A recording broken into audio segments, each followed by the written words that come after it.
and then turn it over to Jacob Payne with planning. Hello, everybody. Thanks for joining us. As Shauna said, I'm Jacob Payne. I'm a principal planner with the City of Tempe's Community Development Department, and I'm here to give an update on the Diablo Double Butte Character Area Plan, which is now in a draft format. So in today's presentation, I'll go over some recap about what character area planning is for, what's the purpose, and how do we use them. Then I'm going to go over some of the public engagement and feedback that we've received so far in this plan before jumping into some of the contents of the draft plan. And then we'll talk about what the next steps look like in this process, and then we'll open it up for some question and answer. So just to reiterate what character areas are in the city of Tempe. So we have divided the city up into 8 of them. On the left there, that's a map showing the boundaries of the character areas. So Diablo Double Butte is number 2 on this map. It's that purple one along the west. And this is actually the last new character area plan to be made. So once this one gets adopted by the city council, we'll have a character area plan adopted for every part of the city. And then what we'll be doing moving forward in the future is we'll be revisiting these plans to update them as they become a little older, and we want to make sure that they're still relevant. So we're actually starting the update process this year with the Apache character area. That's the first one to get updated. So character area plans, what they are, they're high level documents and they're policy level. So there's nothing in them that's regulatory. They're more of guidelines and visions for ways that we can impact and change development that keeps existing character, aesthetics, and promotes the types of things that residents and community stakeholders want to see in their area. So a big portion of the character area plan is going to be those planning and design principles, and those are the individual items that we use to try and promote those things that we want. And I'll show some examples of what they look like in the draft plan later in the presentation. The character area plans are also more or less going to be consistent with all the other city goals from bigger and more comprehensive citywide type efforts. Things like our general plan or our city council's performance measures and goals. But a big point of these is that they're community driven. So we want the community to feel ownership over the document, over kind of the image of their part of Tempe. And that's why we rely so heavily on public involvement when it comes to creating these documents. The purpose of character area plans, as I mentioned, it's kind of a plan for the community, have ownership over some of the things that you think are important, some aspects or places that you want to preserve, maintaining the character that exists in your neighborhoods. A big use that we do for these is we use them as a reference, both for us and city staff, but also for developers who look to build or redevelop new projects in the area. We always point these types of projects to the character area plans and review where we feel that they're meeting some of those principles and where maybe we could try and incorporate some of those principles in there. It's kind of a negotiation tactic that we work with them in order to get some of the things that we want out of their development. We also use it as a way to provide input for other city plans that we work on. So even though character area plans aren't regulatory, when we do things that are a little bit more regulatory or might have money tied to them, we can reference the types of suggestions and recommendations that a character area plan makes in order to achieve that.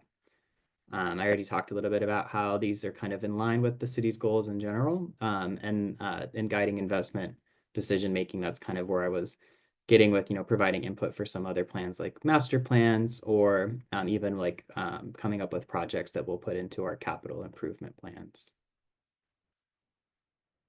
So what character area plans aren't, they don't have any implications for projected land uses or densities. We still refer to our general plan for those types of things. It's also not going to have any changes to any current zoning or private property rights or regulation. So as I mentioned, it's policy level. So those types of things still remain under the purview of the city zoning code or state law. And then it also doesn't address specific instances of code compliance or public safety concerns. There can be general, suggestions for ways to improve those types of things in the area, but not address individual instances of them.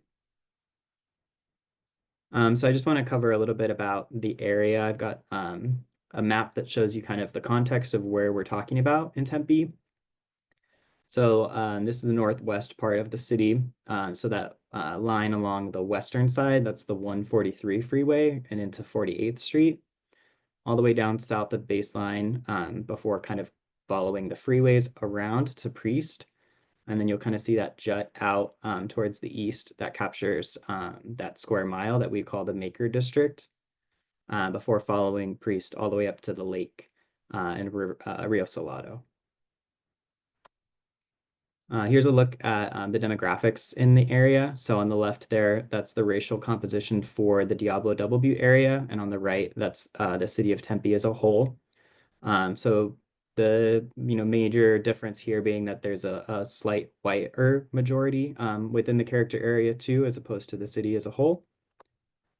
Some other demographic indicators, you can see things like the median age is a little higher than the city. The median household income also a little higher, but pretty close. And then some other indicators like the educational attainment and the breakdown between owner and renter occupied units, also looking pretty similar to the city at large.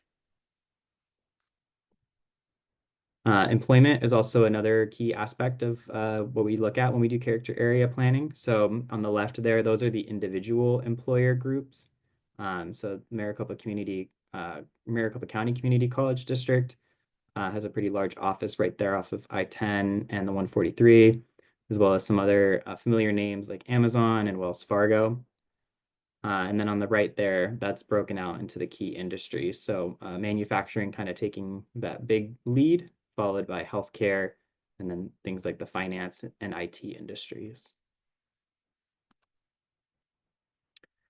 So I'm going to cover some of the feedback and engagement that we've done so far in this process. So we kicked off the engagement for this character area back in January, where we had our first meetings. So we always have the meetings in a virtual format and then later in the evening in an in-person format, kind of like what we're doing today. And then we tend to open up a online survey that runs in tandem with that period. So that first survey open from January 14th until February 10th. And then for the second public meeting, we did, again, a virtual meeting and then two in person with this activity that we called Dotocracy, which I'll get into a little bit more detail later, but that's a picture of us at Peterson Park doing that activity. Additionally, we had a focus group that we did with the business community in collaboration with the city's economic development department and the Tempe Chamber of Commerce. That happened in March. And then we also do presentations to relevant city boards and commissions. So things like the Historic Preservation Commission, the Sustainability and Resilience Commission, the Parks and Rec Commission. So there was, I think, 7 of them in total that took place between March and April of this year. And now here we are in May. We're in the public comment period and feedback on the draft plan itself. So just some of the highlights from our surveys. These are going to come from the first survey that we did. I like to start with this information just because it gives an idea of who the respondents are in our surveys, asking whether they live or work in the area. And so in this survey, actually, we had most people say they live or live and work in the area, which is fantastic. That means that they're community members with a vested interest in their part of Tempe. This question asking what enhancements or amenities would you like to see in the area? And as you'll notice, there's going to be kind of a trend with this first survey that things like heat mitigation, improvement of pedestrian areas and streetscapes, and sustainability measures kind of floating to the top as something that's a very high priority. Things like having better shade, more comfortable pedestrian environments. So that was kind of the takeaway that planning staff is taking away from this kind of feedback. This question asks, does the area include the types of places, businesses, and infrastructure that people are looking for when deciding where to live, conduct business, or invest? I included this one just because of that kind of half and half split with people saying yes and other people saying no or not sure. So some of the specific comments that we received after this question about why people might have felt that it doesn't There's a heavy land use focus that's industrial and commercial, making it maybe a little less attractive for residential. And a lot of people were pointing out that there's some buildings that are vacant or abandoned.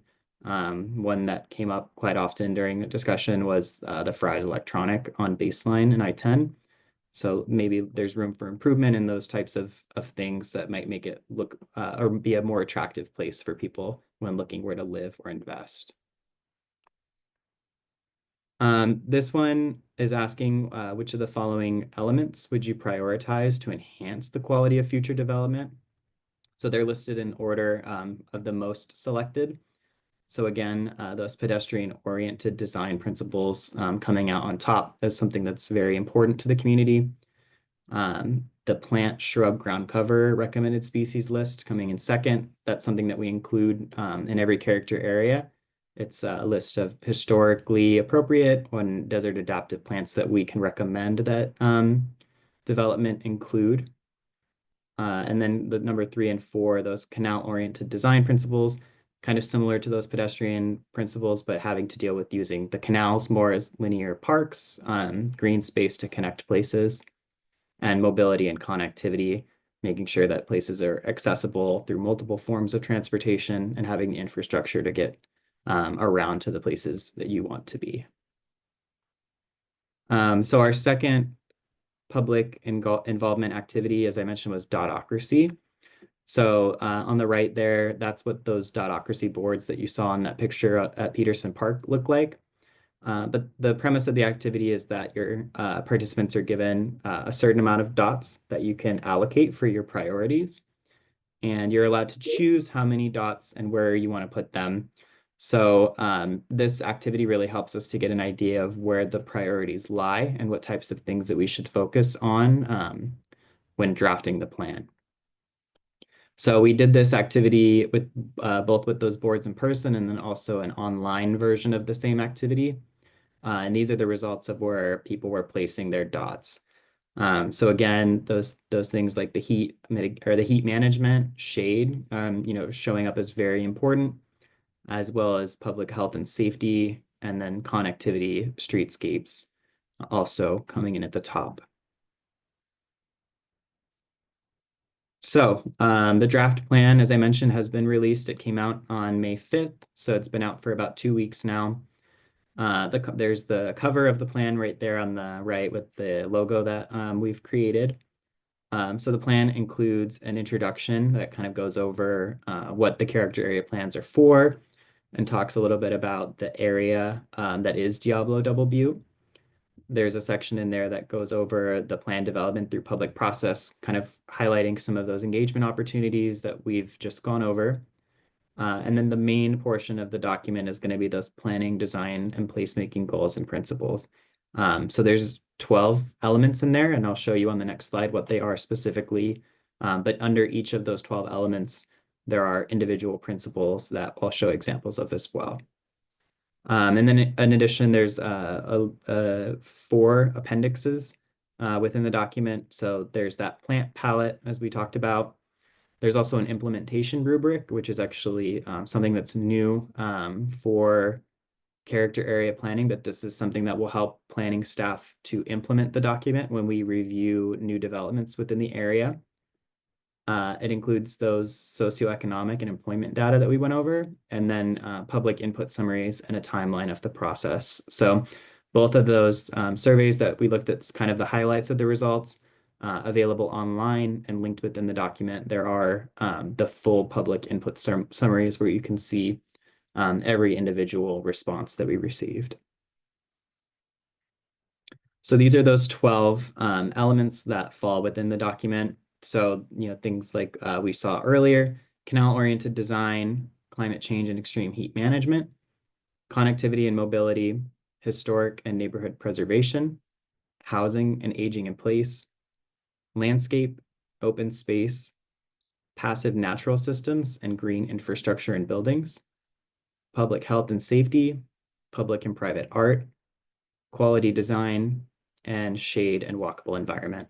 And these aren't written in like a priority order, they're just alphabetical. That was the easiest way to get it in there, but some of these are going to have more individual principles than other, and that kind of reflects the feedback from the community that we heard as to where to put the largest emphasis on particular elements within the document. So just to give you an idea of what the principles and elements look like, this is an example taken from the open space element of the plan. So up above, that's kind of the objective of the open space element. So provide open space and connections to parks, multi-use paths, and other open spaces to improve quality of life in the character area. So that's kind of the overall objective and goal. And underneath it are principles that help to achieve that goal. And you'll see it, since these are policy, there's a lot of words like encourage or promote. That's kind of the way that we can word them, but things like encourage large developments to allocate a portion of their site for public open space, encourage designs open space as single continuous spaces, and provide direct access from gathering spaces to sidewalks, pedestrian walkways, and paths. So this is just to give you kind of an idea of what the document looks like and kind of how it'll function when we use it for review of new development proposals. This is an example of what kind of the spreads of the document look like. So you can see kind of those big bolds, those are the new elements. And then underneath them, the bullets like A through I, A through F, those are the individual principles that fall under that particular element. So the next steps from here, we're right now in that phase 2 of drafting and refining. So the draft was released May 5th, and we're having kind of open public comment period to receive feedback on the draft itself through this meeting, and then through another meeting that we'll be having at Peterson House at 6 p.m. tonight. And with the feedback that we receive through this period, we'll revise the draft plan and re-release it sometime in June.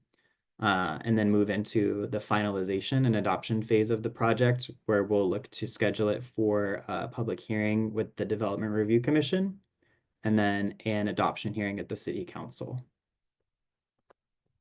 So as I said, the draft plan is available online. If you haven't already gotten a chance to check it out, please do. You can find it at tempe.gov/character areas. And then we also have a dedicated email account that's characterareas@tempe.gov that you can send us your thoughts or comments about the draft plan. We would love to get as much feedback as we can so that when we revise the document, we're making sure we're not missing out on anything. This is our contact information for the project team. And at this point, I will open it up to any questions or discussion. Thank you. So feel free to come off mute to ask a question, or you could drop it in the chat.